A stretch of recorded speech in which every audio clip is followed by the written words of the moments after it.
that also the duration is a factor here? Like when you By have a when? goal when you have a goal for everybody, we're gonna do this next month, is a lot different than, okay, guys, I'm the visionary founder. Here's our goal for the next 5 years. Go get him. Yeah. Well, yes. First of all, as you both know, spending time in tech, right? Short range planning is this week. Long range is next week. Yeah. So, yeah, but you have to obviously think further out than that. But 5 years is that's something you fantasize over dinner with your colleagues. I mean, you gotta keep that range that you're shooting for kind of within the realm of thinking there's something I'm going to do today that's going to affect that deadline that you're talking about.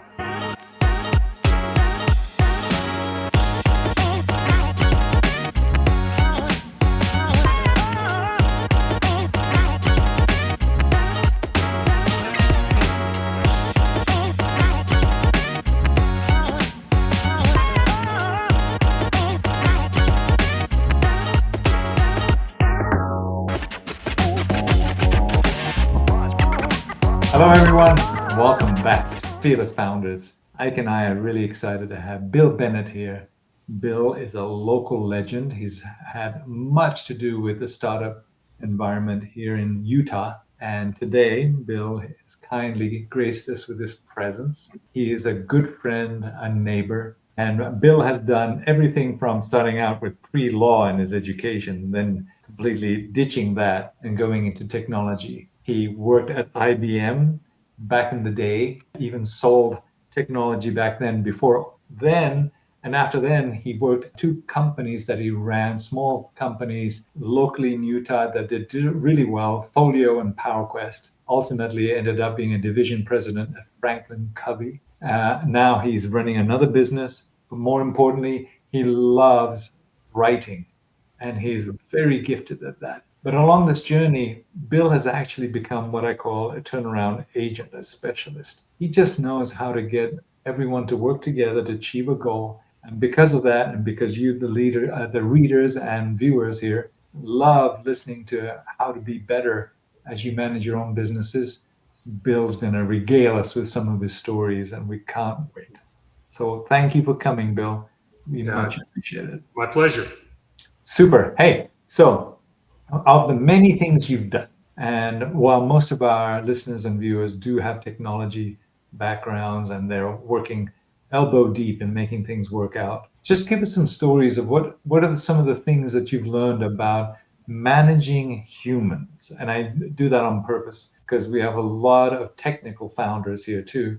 And people, I've joked, business would be easy if it weren't for the people in it, right? Mm-hmm. It's almost always the people. What have you learned from the big Fortune 500 to small businesses about leadership and helping people, win on their way to helping the team win?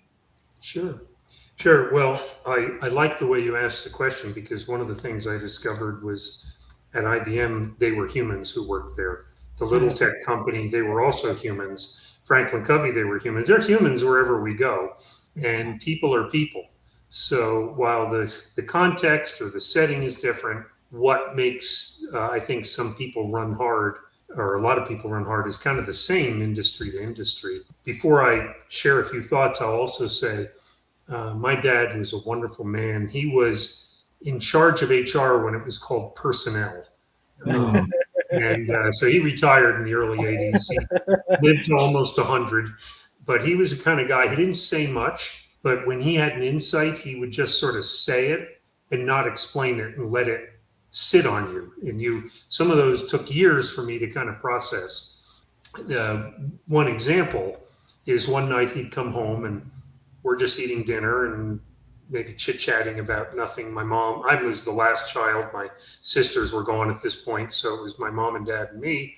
And he puts his fork down and he says, hard work doesn't tire people out. Fog does. And then he just continued to eat. And so, but it's a thought I've shared with every team I've worked with, because it's profound. And people are willing to work really hard when there's clarity, and I know why we're doing this, and I know what you want me to do about it. As an example, the company we're in, we're a training company. We teach managers how to do coaching, to kind of keep it simple. And prior to COVID, literally 99% of everything we did was in a classroom. So either we flew our consultants out to a customer site and they taught, or the customers, we trained them how to do it. After we flew out and trained them how to do it, they'd fly around and bring people in the classroom. Well, of course, COVID came. There's no more flights and there's no more people in rooms. And we were afraid that we were going to go out of, we had the best start in our history that year, and business immediately started falling off in 1st of March. And so we called the whole company together. We said, okay, here's the first problem. Our customers are going to cancel classes and they're going to cancel orders with us. And once they're canceled, we're going to have to fight the whole fight to get the business back. So we got to tell them that we will have a virtual class ready in 30 days. We never built a virtual class. We had no idea what we were doing. And all the classes in the past we built took 2 to 3 years to get them right. And I said, we got 30 days. So I want every employee in the company, we're going to give you lists, call every single existing client we have and tell them, don't cancel. We're going to have a virtual class ready for you in 30 days. And we had, our client service coordinators, consultants, salespeople, executives, HR person, our CFO, everybody was on the phone calling. And in just a little shy of 48 hours, we talked to every client. And most of them said, okay, we'll hold on. And then we just took our folks and I said, I don't have any idea how to do this, but we got to have a virtual class a month from now. So what do you guys need? I'll go get the pizza. I will, I'll do whatever it takes. I'll buy DoorDash for your family at home. Just, can we go to work? And we missed the deadline by 1 day. 31 days, we built a new course. And today, now that's, 6 years ago, it was March of 2020, employees who were around then still say, that was my favorite time ever in the company because we had purpose. We were all on it. People were working 10, 12 hours a day, 7 days a week to figure this out for us. So I think that, Dad's old saying that hard work doesn't tire people out, fog does. Clear the fog, give them a purpose that isn't baloney, that really matters. And this is what we need to do, and this is what I need you to do to get us there. And it's even better when you can say, and I don't know how to do that. Can you figure it out and come tell me? So that's I think, one of the things that I catalog of my learning over the years. I love it. I want to go there. I love this topic so much. Bill, as you know, I coach quite a few technology CEOs and some not tech, myself included. I have suffered in the past by providing unclear expectations, a poor vision of what we were trying to achieve, the why, by when, all of that. And you're absolutely right. When it's so crystal clear that people can understand why they're doing what they have to do, it is amazing. And I'll give you my story. In a long time ago, starting up a business, I had just so few resources, but they understood that the business would make a huge impact. And in this case, the very business that I started in that same facility that we talked about earlier was about converting high web traffic for complex technology products, converting that traffic into leads. And so I had a precursor to those explainer videos that you see everywhere with the cartoons and animations and drawings way long time ago. And when I shared with them what the product would do and how much customers would be able to derive benefit, everyone went to task. They understood. We've got to do this for this reason.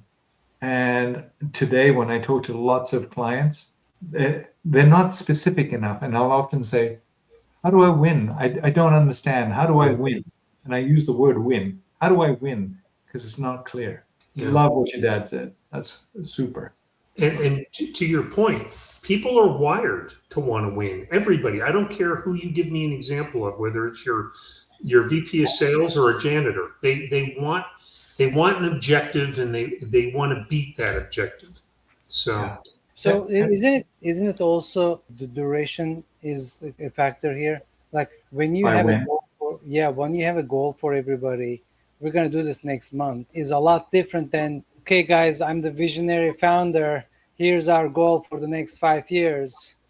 Go get him. yeah, well, yes. First of all, as you both know, spending time in tech, right? Short range planning is this week. Long range is next week.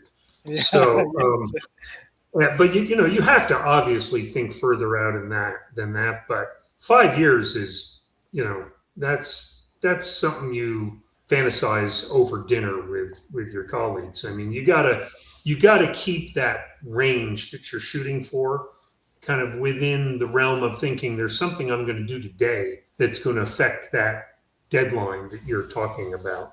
Yeah. So what are the best practices we can talk through to help our first time founders? Because I think every business is different. We're not trying to prescribe anything that will fit everybody here. But if we're trying to create clarity on what they need to do in the short term, we will have the vision. But how can we help them? What are the frameworks that you used, Bill, in the past? Sure. I think that a really helpful thing is you can bring it in closer with milestones. So the conversation might be, look, we got a 3-year goal.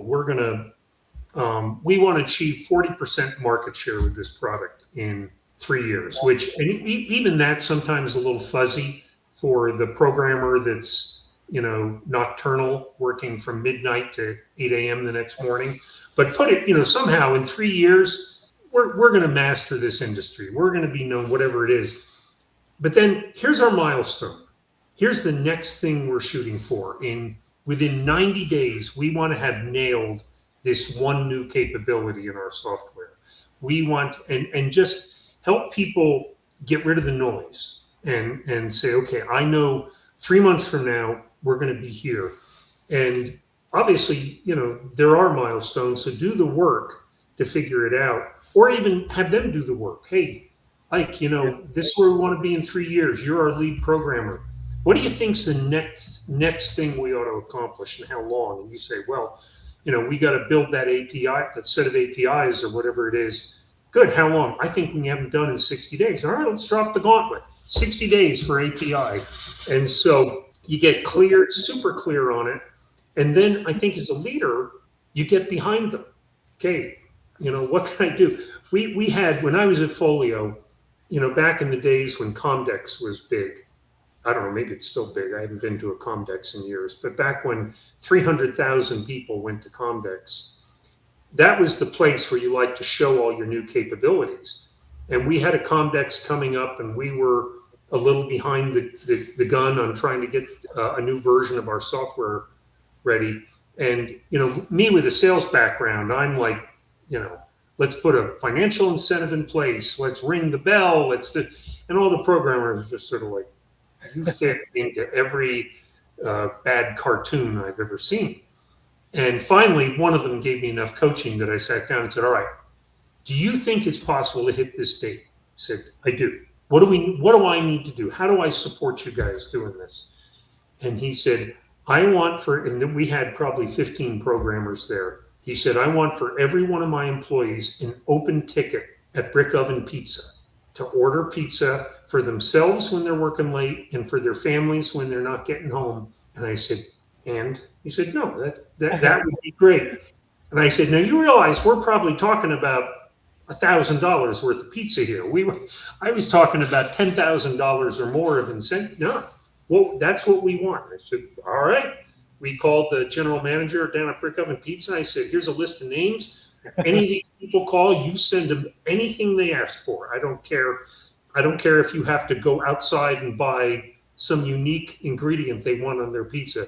Just VIP treatment to every one of them. And we hit it. And it mattered to them because it wasn't about the money. I think it's about the incentive, but it's about the fact that I listened to what they wanted. Believe me, I've made plenty of bad decisions. So I'm just going to cherry pick the good ones here for this conversation. That's what this podcast is all about. Cherry pick. Yeah. Okay.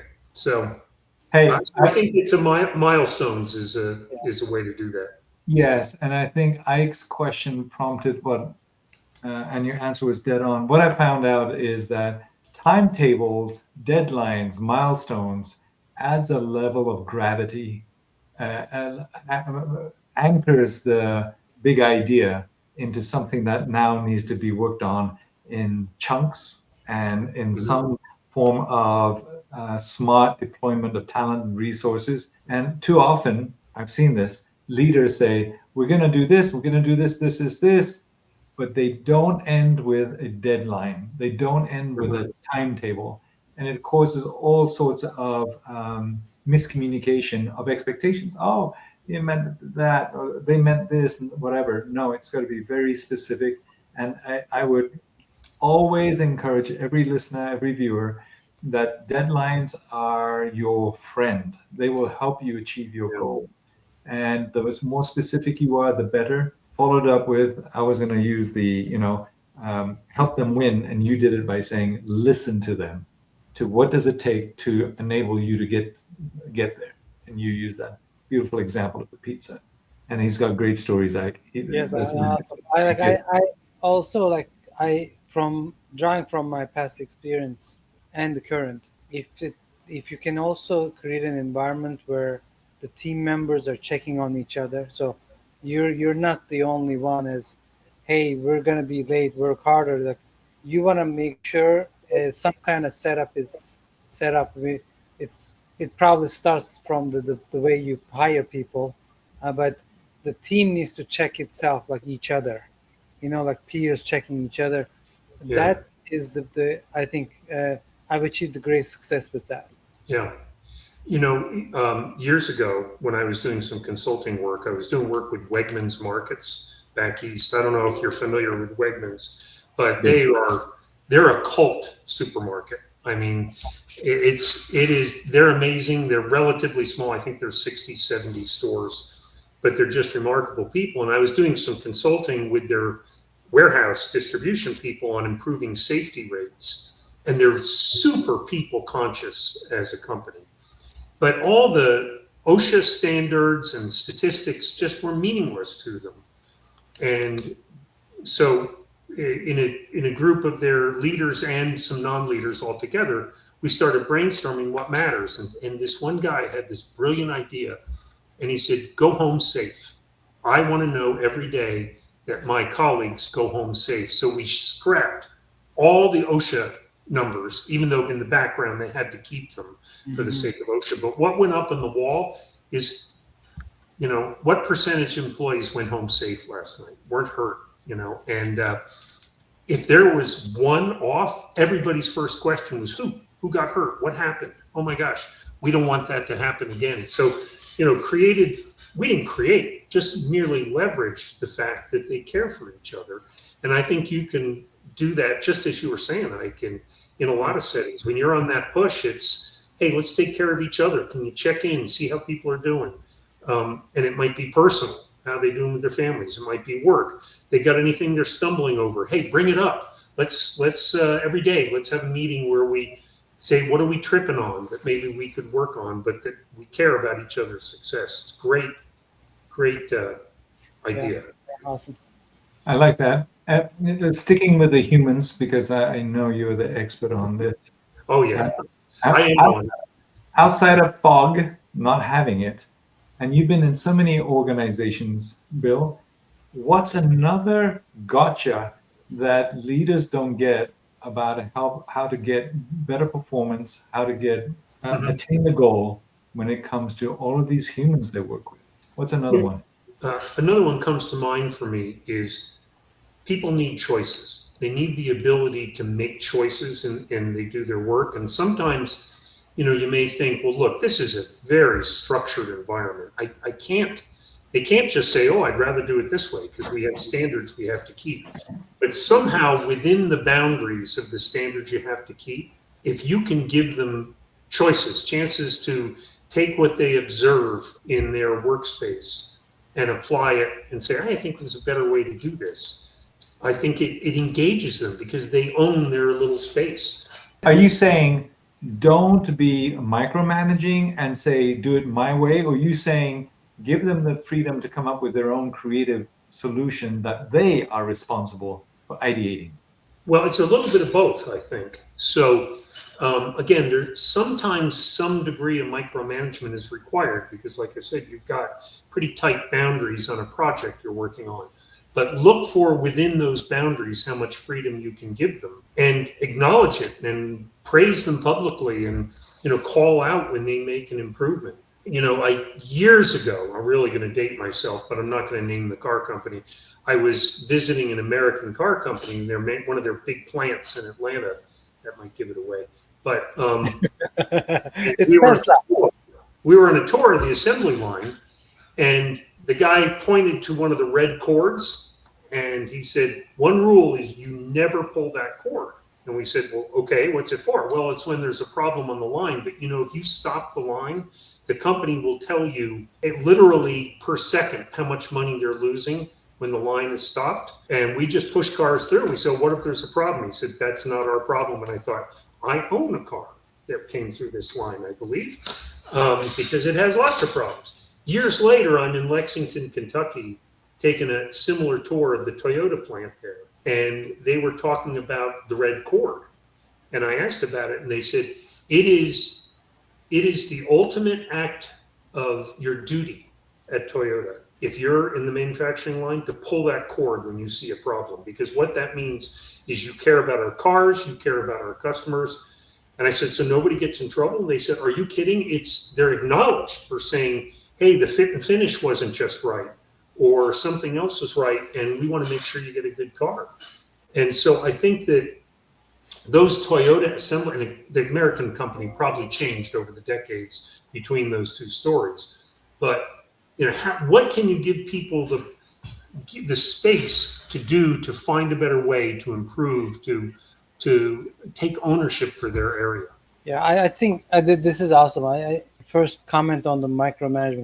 Like I agree, everybody needs micromanagement at some point, but you want to pick and choose. Like you don't want to micromanage them on their competency, what the job is about. Like once you trust them, I think they should make the decision. They should have the autonomy within their domain and how they're doing things. And that's one. Number two, when I work with my direct reports, I try to sometimes don't give the answers, even though I know the answer. I ask them, like, That's right. should we do it? Like, what's your input? Like, let's discuss, because then they own it. Like when they put some brain cycles on it and they come up with their ideas, even though ultimately we may not go with that, but I think it builds engagement from them and ownership. Yeah, but I'm starting a new business. I don't want them to screw up, so I'm going to tell them exactly what to do, and I'm not going to give them choices because they've got to do it my way. Otherwise, I don't have the time to go back and clean up the mess because we only have a short amount of time. But even if you're thinking that way, sorry, Bill, I'll cut you off. But if I would encourage founder to give the reasoning behind it. Like in the early days of the company, when my team asked me questions like, how should we do this? I didn't say one sentence answer. Like my answers were like 2-3 paragraphs sometimes, because it was the time that I teach them the ideas behind it, where we're going, who should, how should be the user experience, etc. Like I gave it pages of answers, and then it's like, I just need a yes/no answer. Yeah. Well, I think that I get into spaces all the time where I think this is really critical, short time frame. This is something I know a lot about, so I'm going to have to make the lane about this wide. And I'm usually wrong on that. And I think I've got to really push myself. I've got a great executive at this company right now that whenever I give us direction, he says, okay, can I push you? Can I do, what is the real absolute? What does it got to do? Is there a when? Is there a what? For who? And can you let me take my own approach? I said, you're right. As long as it does those things, I'm okay. So I just got to be clear on here's the parameters of what I think we need, and then let go. And as you were saying a minute ago, like, maybe he does do something I know how to do, and maybe it takes him 3 days and I could have done it in an hour. Don't deny him the learning. I mean, somebody years ago allowed me to learn by letting me struggle with something they probably knew how to do exactly. And oftentimes, they do it and you think, that's actually better than the way I would have done it. So Yeah, I think we have to really put our own selves on the block and say, do I really have to have that many restrictions, or can I let a few off? I agree. I call it the 3-second pause. I recommend everyone pause for 3 seconds before they do the instinctive reaction. Somebody comes with an idea, a comment, or question, you're ready to shoot off the hip. Pause for 3 seconds and figure out what is the overall intent. Am I coming from a control perspective, or am I trying to create the new level of leadership that we need ultimately? 3-second pause for me has been critical to allowing me to be able to check myself. Yeah. It's great advice, especially for people with very busy brains like mine. So, and I'm not saying that is a good thing. I understand. We all know how busy the brain can get. Certainly when you're in the fight all the time, then you're just ready to react. And we want more responses. Reactions, right? So. Bino, can I change the topic just a little bit? Yeah. So Bill, I'm fascinated by the turnarounds. I've never been in the situation before. I definitely want to learn. From the startup perspective, I think there are some similarities. Like, for example, one of the things that I've learned, Bino taught me, is as a CEO, when you come in, ask yourself, what would you do if this is your first day? So to me, that's the same mentality probably you need to have, like as a founder. Like, what do I need to do? We're in a rut. We're not growing. We're not. Product is not coming out. We don't have the product market fit. Whatever the challenge is, that feels like the turnaround time. Like when you go to the can you maybe give us some of your best practices, your mindset, or how would you approach it so that our founders can also do the pivots?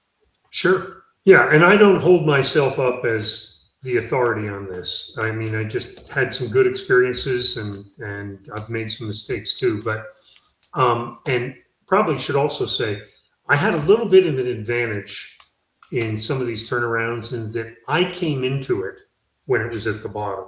So I didn't have the paradigms, I didn't have the habits that everybody who'd been struggling there maybe for months or years before I got there. So it was easier for me to take a fresh view, which kind of speaks to what you were saying a second ago. I think when it has been something that I had to turn around that was a company I've been in, the first thing is I got to get other perspectives and I even tell the people why. Call the team together and say, look, I'm like nothing but blind spots at the moment, so I need some help. Step back. What do we think is wrong here? Clearly something's wrong. One of the metrics isn't working or whatever it is. What do we think is wrong? And put anything on the table, even if it's me that's the problem. Let's just hit it. And by the first 15 minutes of that discussion will be a total waste. But if you can just keep them going and keep them going until it gets wilder and wilder, there's going to be a moment, hour in, couple hours in, where a light bulb flashes and everybody gets it at the same time. And they think, that is it. There's maybe 10 problems, but that's the one we got to work on right now. So that's one thing. I think a thing that helped me, there's a story I love that I won't tell here, but if there's time later, I'll share it. Maybe you know it, about how Peter Schutz turned Porsche around way back in 1981. But would love to hear it. What's that? Would love to hear it. He's a Porsche man, so you're talking to the right guy. Well, let me try to give you a short version of this, because it really defined for me the work I did. Porsche in 1980, it was the first year in their history they lost money. Their product quality was down. Everything was poor. They had canceled the 911. They were saying it had outlived its life. And Peter Schutz was an executive at Cummins Diesel Engines. So he was an engineer who built big, powerful engines for heavy trucks that went slow. And they were hiring him to lead a company that build lightweight things that go really, really fast. And so he went out to, it wasn't Stuttgart, but I can't remember where their research center is.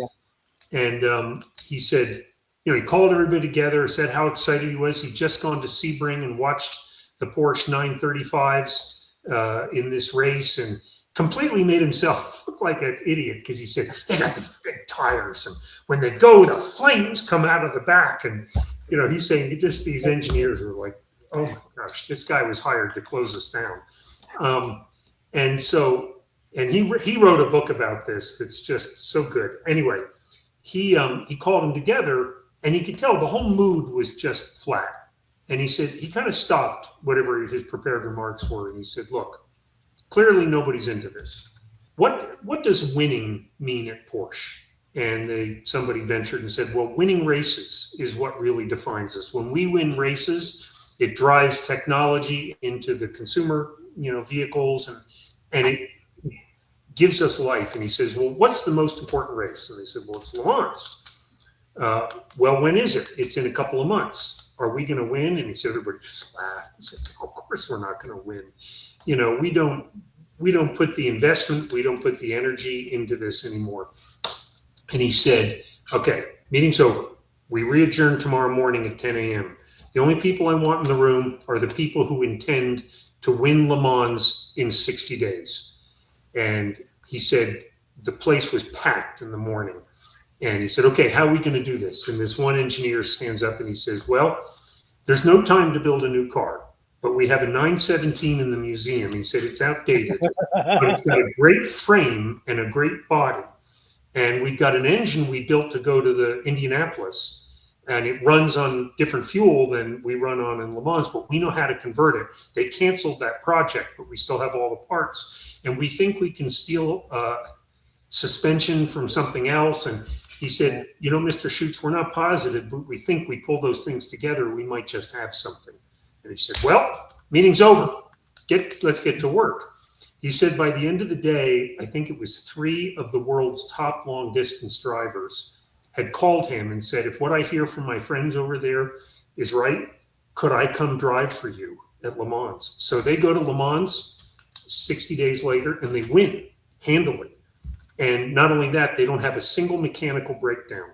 And there's so much more to the story, but just to get to the point, he's being interviewed by the press, and he said, how in the world does Porsche, who hasn't won at Le Mans for years and has all these problems, how did you build a car that could win a race like this? And he said, well, it's simple. He said, because cars don't win races, people do. And he says in his book, it was so brilliant, I couldn't even believe I said it. So anyway, so that I believe in that. Everything is about the people. Everything is about the human. Everything else is ancillary. You find a person with ownership, who's results oriented, who's got drive, who's a problem solver, you can sick them on anything. So when I came into these companies, the first thing I tried to do when I discovered we had a problem is just meet everybody, and at the same time kind of catalog, what kind of a person have I got here? And when I had those people that were just, all you had to do was move a pebble out of the way and they would take off, those are the people that I depended on. Those are the ones I asked questions of. Those are the ones I went to for advice. And I just, same thing, give them some clarity and then get behind them. This is what we got to do. This is when we got to do it. What can I do to help you? One other quick story. When I went to PowerQuest, which was started by a guy named Eric Ruff, who's very super creative, energetic guy. And I never looked at the finances before I went. And I was so excited. He was hiring me as the president. He was the CEO. And my first day there, I asked the CFO, hey, just give me the financial statements. And I kind of went white.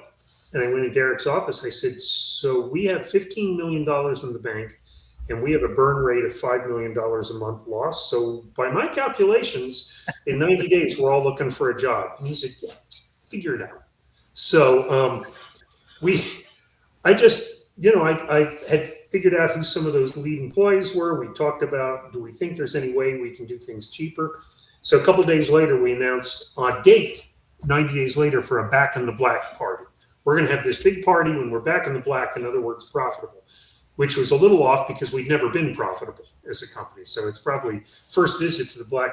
And it was, don't cut anything important, cut the stuff that doesn't matter. And everybody got engaged, everybody was excited. And 90 days later, we posted our first monthly profit ever, which was $7,100.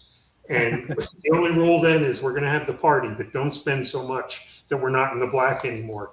We had black licorice and black cupcakes and all sorts of fun stuff like that. But it was all the people. I couldn't have figured out what to do in 7 different departments across 80 employees.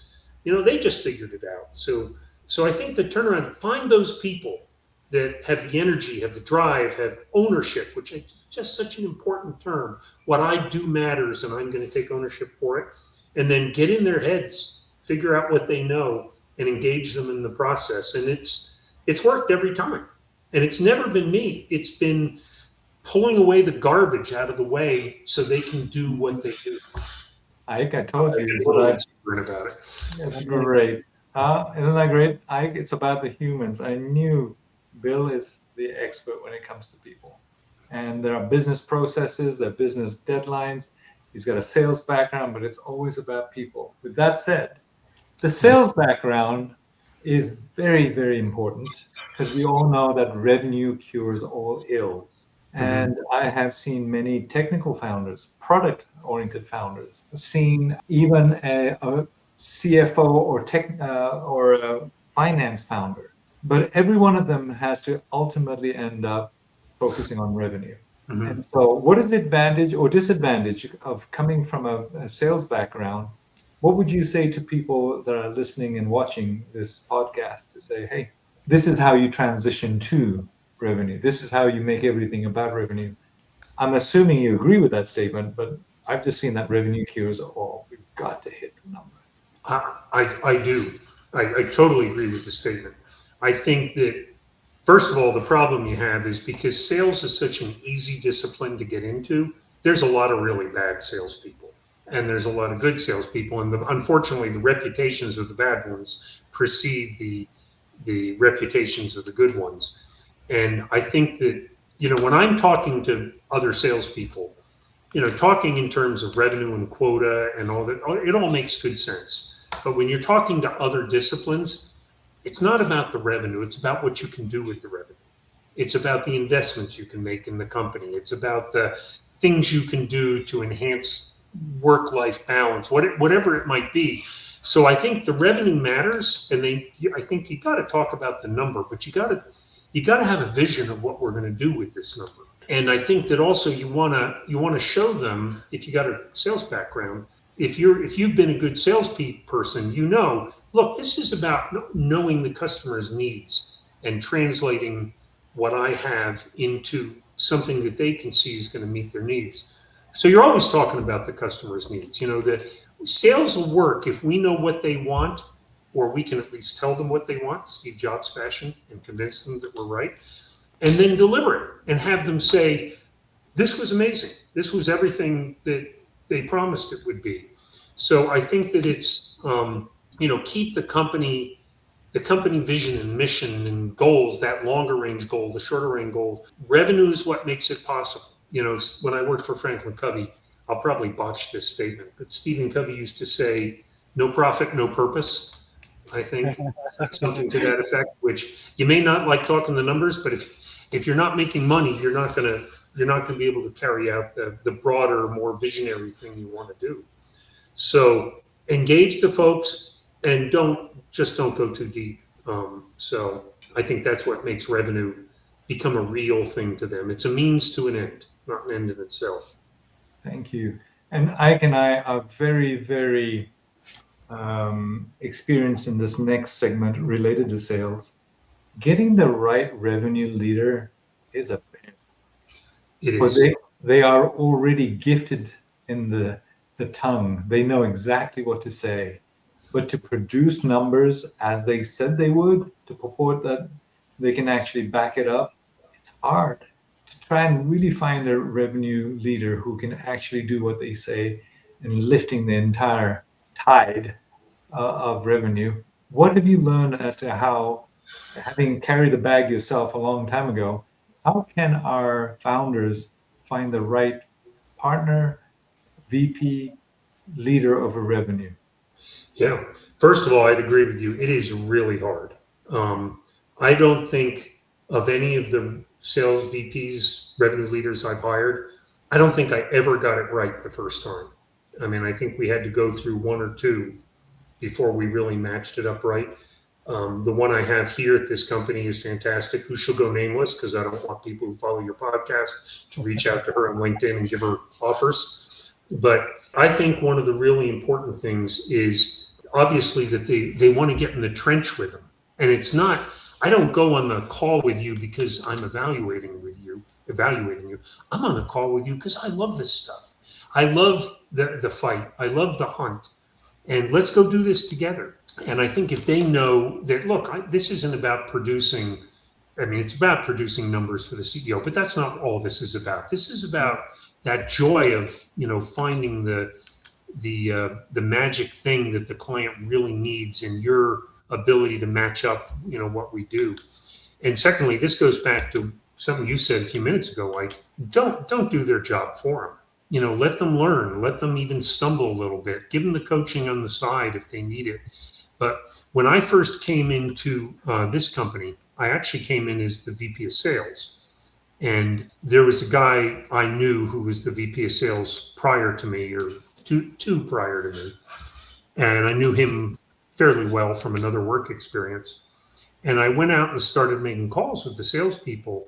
And they just said that every call, he was really good salesperson, but he would just jump in, kind of like the driver instructor, just would grab the steering wheel and start taking the call.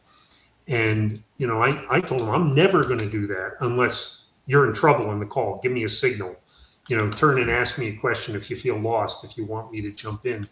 But don't humor me. I'm not here for me. I'm here so we win. So I think you got to let them struggle. You got to give them coaching at the right moment, which includes, by the way, you do this really well, this really well, this really well. If there's a place to focus, it's over here. Let's talk about that a little bit. And so that's something else, is somebody that doesn't want the glory. I think third, and this, not everybody feels this way, but I feel really strongly about this. What's your sales system? What's your approach? One of the great things about IBM sales training is it was like going to boot camp. It was a year of training before they let us visit a customer.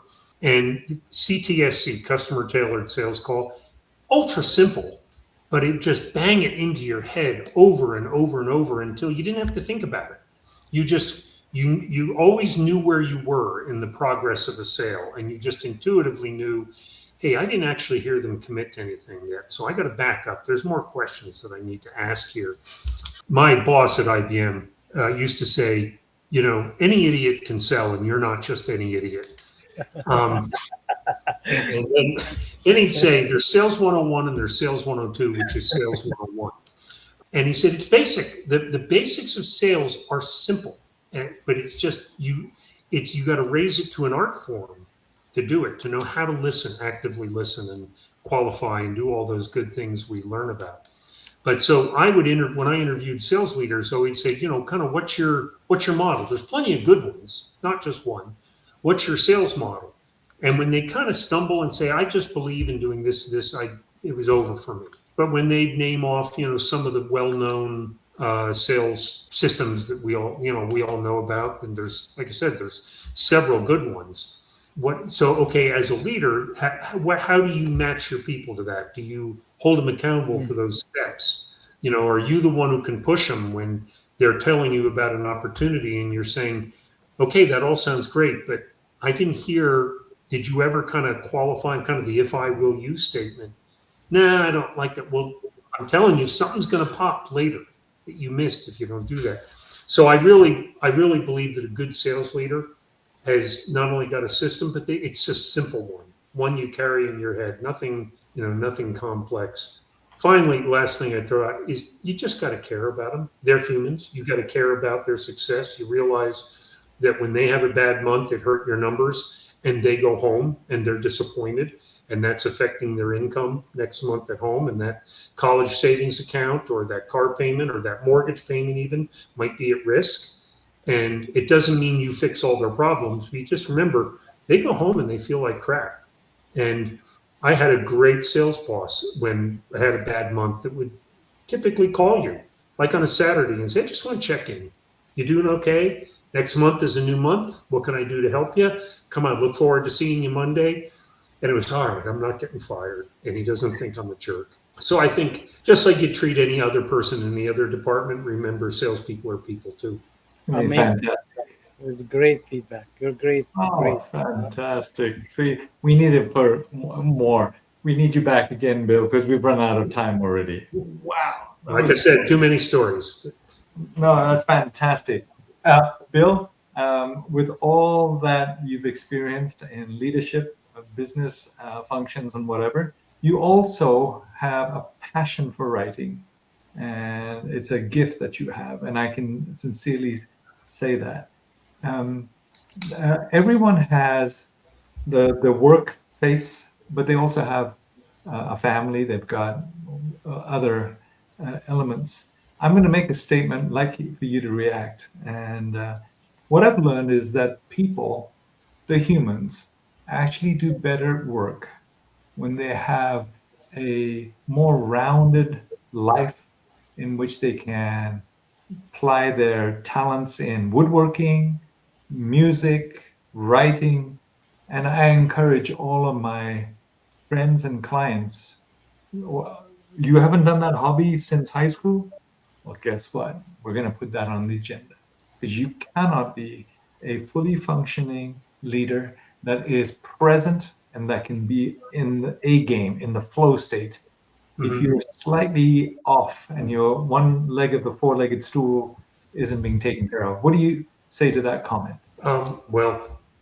Obviously, I agree completely. And I think that, I think when I had a passion to write my whole life and I hadn't done it. And when I first really got serious about writing, I thought, I'm a busy father, I'm a busy husband, I'm a busy member of my church congregation.